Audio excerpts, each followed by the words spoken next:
નમસ્કાર સાથી મિત્રો, ટ્રિપલ સી અને ટ્રિપલ સી પ્લસ તાલીમનું સાહિત્યમાં હું છું આપનો દોસ્ત અને હોસ્ટ પ્રદીપ કુંભાણી. તો જો તમે ગુજરાત સરકારના કર્મચારી છો અને તમે સ્પીપા ટ્રિપલ સી પ્લસ પરીક્ષા આપવાની છે તો આ વિડીયો તમારા માટે ખૂબ જ મહત્વનો રહેવાનો છે. ઘણા કર્મચારીઓને મનમાં પ્રશ્ન હોય છે કે ટ્રિપલ સી પ્લસની પરીક્ષા શા માટે મહત્વની છે, આમાં કમ્પ્યુટર શીખવાનું શું મહત્વ છે અને ગવર્મેન્ટ એમ્પ્લોય માટે આ નોલેજ ક્યાં ઉપયોગી થાય છે. તો ચાલો આજે આ બધા જ પ્રશ્નોના જવાબ સરળ ભાષામાં સમજીએ વિવાન એજ્યુકેશન સેન્ટરની સાથે. ફર્સ્ટ પણ સ્પીપા ટ્રિપલ સી શું છે એ આપણે સમજીએ. તો કે ટ્રિપલ સી એટલે course on computer concept plus, એટલે કે ટ્રિપલ સી પ્લસ. આ training material Sardar Patel institute of public administration and એટલે કે SPIPA and doctor Baba Saheb Ambedkar open યુનિવર્સિટીના સહયોગથી તૈયાર કરવામાં આવ્યું છે. આ કોર્સનો syllabus general administrative department government of Gujarat દ્વારા 24 જુલાઈ 2024ની નોટિફિકેશન મુજબ પ્રિસ્ક્રાઇબ કરવામાં આવ્યો છે. આ મટીરિયલનો મુખ્ય હેતુ લર્નરની digital literacy and computer proficiency વધારવાનો છે. ખાસ કરીને ગુજરાત રાજ્યના ગવર્મેન્ટ ઓફિસર્સ અને એમ્પ્લોય માટે આ મટીરિયલ એડમિનિસ્ટ્રેટિવ ફંક્શન અને પબ્લિક સર્વિસ ડિલિવરીમાં ઇન્ફોર્મેશન ટેકનોલોજીનો અસરકારક ઉપયોગ કરવામાં મદદરૂપ બને એ રીતે તૈયાર કરવામાં આવ્યું છે. અને આપણે આ જે વિડીયોની સિરીઝ જે બની છે એમાં જે સ્પીપા ટ્રિપલ સી જે બાબા સાહેબ આંબેડકરના ઓપન યુનિવર્સિટીના સહયોગથી સ્પીપાએ જે તૈયાર કર્યું છે એ મુજબનું જ તમને એ ટુ ઝેડ નોલેજ આપણા આ વિડીયોની અંદર તમને આપવામાં આવશે. ગવર્મેન્ટ એમ્પ્લોય માટે ટ્રિપલ સી કેમ મહત્વનું છે?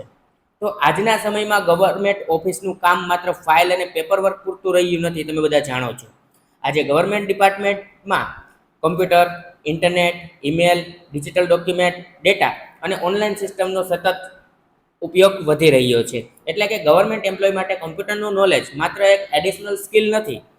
કમ્પ્યુટર અને ડિજિટલ ટેકનોલોજીનો ઉપયોગ ગવર્મેન્ટ ઓફિસમાં કામને વધુ સરળ અને અસરકારક બનાવવામાં મદદરૂપ કરે છે. મિત્રો, અત્યારે તમે જાણતા હશો સચિવાલયમાં મોસ્ટ ઓફ બધી ફાઇલ છે અત્યારે ઓન પેપર થઈ ગઈ છે. તમે કોઈ પણ વસ્તુ પોસ્ટ કરો છો તો પહેલાં જે ઇન્વર્ટમાં જાય છે રજિસ્ટ્રીની અંદર, તો ત્યાંથી બધા ડોક્યુમેન્ટ સ્કેન થઈ અને ડિજિટલ કોપીની અંદર જે તે અધિકારીને મળે છે કે એમાં આગળની પ્રોસેસ શું કરવી છે. ટ્રિપલ સી પ્લસમાં માત્ર બેઝિક કમ્પ્યુટર નથી. આ એક મહત્વની વાત છે કે ટ્રિપલ સી પ્લસના મટીરિયલમાં માત્ર કમ્પ્યુટરની બેઝિક ઇન્ફોર્મેશન નથી, પરંતુ આ મટીરિયલમાં કમ્પ્યુટર ફંડામેન્ટલ્સથી લઈ અને મોડર્ન ડિજિટલ ટેકનોલોજી સુધીના વિવિધ ટોપિક્સ આપવામાં આવેલા છે. જેમ કે કમ્પ્યુટર ફંડામેન્ટલ્સ છે, window 10, Microsoft Word 2019, Microsoft Excel 2019, PowerPoint 2019, internet web browser, Gujarati typing means કે Indic keyboard, email, Gmail, communication અને કોલેબરેશન, ગૂગલ યુટિલિટીઝ, આર્ટિફિશિયલ ઇન્ટેલિજન્સનું ચેટબોટ છે, વિડીયો કોન્ફરન્સ અને ઓનલાઈન મીટિંગ્સ છે, ડિજિટલ સેફ્ટી અને સાયબર સિક્યુરિટી છે, cyber fraud અને financial security છે, e governance, digital signature, digital certificate, basic troubleshooting, open source software. આ બધા ટોપિકનો સમાવેશ ટ્રિપલ સી પ્લસની ટ્રેનિંગ મટીરિયલમાં કરવામાં આવ્યો છે. આપણી ચેનલ સાથે છેલ્લે સુધી આ સિરીઝની અંદર બન્યા રહેજો, એટલે તમારે જે થિયરી પ્લસ પ્રેક્ટિકલ બંનેની એક્ઝામ તમે સરળતાથી પાસ કરી શકો છો. ગવર્મેન્ટ ઓફિસમાં તેનો પ્રેક્ટિકલ ઉપયોગ કઈ રીતના થાય છે? હવે ગવર્મેન્ટ એમ્પ્લોય તરીકે આપણે વિચારીએ તો તમે કોઈ ઓફિશિયલ ડોક્યુમેન્ટ તૈયાર કરવો હોય તો ફરજિયાત તમારે માઇક્રોસોફ્ટ વર્ડની જરૂર પડવાની છે. જો તમારે ડેટા અથવા કેલ્ક્યુલેશન અથવા તો રિપોર્ટ તૈયાર કરવાનો હોય તો એક્સેલની રિક્વાયરમેન્ટ પડવાની છે.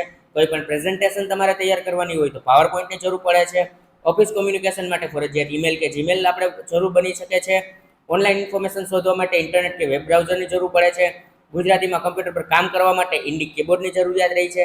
ઓનલાઈન મીટિંગ માટે વિડીયો કોન્ફરન્સ ટૂલ્સની રિક્વાયરમેન્ટ રહી છે. અને તમને બધાને મિત્રો ખબર છે કે આજના સમયમાં જે સાયબર ફ્રોડથી બચવા માટે ડિજિટલ સેફ્ટી અને ડિજિટલ સિક્યુરિટીનું નોલેજ ખૂબ મહત્વનું થઈ ગયું છે. એટલા માટે ટ્રિપલ સી પ્લસમાં શીખવામાં આવતા ટોપિક્સને સંબંધ ગવર્મેન્ટ એમ્પ્લોયના ડિજિટલ વર્કિંગ એન્વાયરમેન્ટ સાથે સીધો જોડાયેલો છે. ઈ ગવર્નન્સ માટે કમ્પ્યુટર નોલેજ. મિત્રો, મેં પહેલા વાત કરી એમ કે એઝ એ ગવર્મેન્ટ એમ્પ્લોય તરીકે તમે વિચારો તો આ જે મટીરિયલ્સ છે તેમાં ઈ ગવર્નન્સ માટે અલગ ચેપ્ટર આપવામાં આવ્યા છે. આજના સમયમાં ગવર્મેન્ટ સર્વિસ વધુને વધુ ડિજિટલ પ્લેટફોર્મ દ્વારા લોકો સુધી પહોંચાડવામાં આવી રહ્યા છે. ગવર્મેન્ટ એમ્પ્લોય તરીકે ટેકનોલોજીનો ઉપયોગ સમજવો એટલે માત્ર કમ્પ્યુટર ચલાવવાનું નહીં, પરંતુ ડિજિટલ ગવર્મેન્ટ સર્વિસ અને એડમિનિસ્ટ્રેટિવ વર્ક અસરકારક રીતે સમજવું અને ઉપયોગમાં લેવું. મિત્રો, એક જરૂરી વાત કે એઆઈ પણ ટ્રિપલ સીનો એક ભાગ છે. કે આ ટ્રિપલ સી મટીરિયલની અંદર એક ખાસ બાબત એ છે કે આર્ટિફિશિયલ ઇન્ટેલિજન્ટ ચેટબોટ અને ટેકનોલોજી ટ્રેકનો પણ સમાવેશ કરવામાં આવ્યો છે. એટલે આ સિરીઝ તમે આખી પહેલેથી છેલ્લે સુધી જોશો એટલે સ્પીપા ટ્રિપલ સીનું જે આખું મટીરિયલ છે એ તમે સ્ટડી કરેલું હશે તો કોઈ પણ છે કે ગુજરાત ટેકનોલોજી યુનિવર્સિટી છે, ડૉક્ટર બાબા સાહેબ ઓપક યુનિવર્સિટી છે, સૌરાષ્ટ્ર યુનિવર્સિટી છે અથવા તો સ્પીપા છે, કોઈ પણની એક્ઝામ તમારે ક્રેક કરવી હશે થિયરી પ્લસ પ્રેક્ટિકલ, તો આ આપણા વિડીયોના માધ્યમથી તમે ઇઝીલી અન્ડરસ્ટેન્ડ કરી શકશો કે આ મટીરિયલમાં ટ્રેડિશનલ કોમ્પ્યુટર નોલેજ સાથે મોડર્ન ટેકનોલોજીને પણ સ્થાન આપવામાં આવ્યું છે કે આજના ટેકનોલોજી ટ્રેન્ડમાં એઆઈ જેવી નવી ટેકનોલોજીને સમજવી ખૂબ ઉપયોગી બની રહી છે. મિત્રો, એઆઈ અત્યારે એવી એક વસ્તુ છે કે જેના દ્વારા તમારું ઓફિસ વર્ક છે, એડમિનિસ્ટ્રેટિવ વર્ક છે, ઘણું આસાન થઈ ગયું છે. પરીક્ષા ઉપરાંત પ્રેક્ટિકલ નોલેજ એક મારી પર્સનલ છે કે મારી દ્રષ્ટિએ જે ટ્રિપલ સી પ્લસની જે તૈયારી કરતી વખતે માત્ર એક્ઝામ પાસ કરવી છે એવો અપ્રોચ ન રાખો. આ મટીરિયલમાંથી જે કમ્પ્યુટર અને ડિજિટલ સ્કિલ શીખવા મળે છે તેનો ઉપયોગ તમારા દૈનિક ઓફિસ વર્કમાં પણ થઈ શકે છે. એટલે કે તૈયારી કરતી વખતે કોન્સેપ્ટ સમજવાનો છે, પ્રેક્ટિકલ યુઝ પહેલાં કોન્સેપ્ટ સમજવાનો, પછી પ્રેક્ટિકલ યુઝ સમજવાનો, એમસીક્યુની પ્રેક્ટિસ કરવાની, રિવિઝન કરવાનું અને એક્ઝામ આપવાનું. આ એપ્રોચ છે એ વધુ અસરકારક રીતે આપણે વર્કઆઉટ થઈ શકે છે. મહત્વની વાત કે ટ્રિપલ સી પ્લસની રિક્વાયરમેન્ટ અથવા સર્વિસ પ્રમોશન સંબંધિત ચોક્કસ નિયમો દરેક ગવર્મેન્ટ એમ્પ્લોય માટે એક સરખા છે એવું માનવું યોગ્ય નથી. જે આપણે આની પહેલાંના વિડીયોમાં વાત થઈ હતી એ મુજબ તમારા ડિપાર્ટમેન્ટ કેડર માટે લાગુ પડતા સર્વિસ પ્રમોશનના રૂલ પ્રમાણે રિક્વાયરમેન્ટ અલગ અલગ હોઈ શકે છે. એટલે કે આ બાબતમાં તમારા લાગુ પડતા ઓફિશિયલ રૂલ્સ અને ડિપાર્ટમેન્ટની ઇન્સ્ટ્રક્શન હંમેશા તમારે ધ્યાનમાં રાખવાની છે.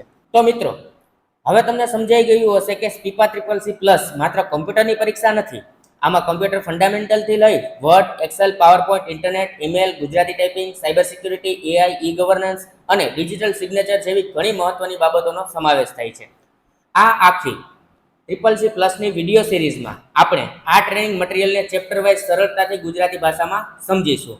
એટલે કે દરેક ચેપ્ટરની અંદર આપણે important concept, exam points, important questions, MCQs અને રિવિઝન આ બધી વસ્તુ આપણે કરીશું. જો તમે ટ્રિપલ સી પ્લસની તૈયારી કરી રહ્યા છો તો આ સિરીઝને જરૂરથી ફોલો કરજો. નેક્સ્ટ આગામી વિડીયોમાં આપણે શરૂ કરીશું કમ્પ્યુટર ફંડામેન્ટલથી. તો આ વિડીયો તમારા ગવર્મેન્ટ એમ્પ્લોય મિત્રો માટે ઉપયોગી હોય તો તેમની સાથે જરૂરથી શેર કરજો. Thank you very much.